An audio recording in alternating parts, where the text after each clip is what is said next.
Hi అండి, అందరికీ నమస్కారం. నువ్వులతో చింతచారు ఎలా చేసుకోవాలో చూసేద్దాం రండి. చింతపండుని నానబెట్టుకోవాలండి చారు కోసం.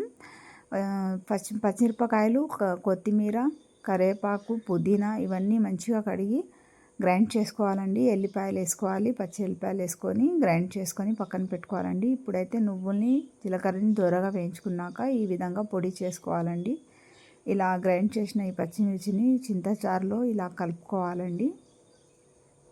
రుచికి తగ్గ పచ్చిమిరపకాయలు వేసుకోవాలండి. తర్వాత వచ్చేసి నువ్వుల పొడి అండి, మెత్తగా దంచిన నువ్వుల పొడిని కూడా ఇందులో కలుపుకోవాలి మనం. ఇలా మంచిగా చేతితోటి ఇలా కలిపి రుచికి తగినంత ఉప్పు వేసుకోవాలండి. ఇప్పుడు అందులో కరివేపాకు కూడా వేసుకోవాలి. ఉల్లిపాయలండి, ఉల్లిపాయని ఇలా ముక్కలుగా కోసుకొని వేసుకోవాలి. తర్వాత ఇప్పుడు పోపు పెట్టుకోవాలండి.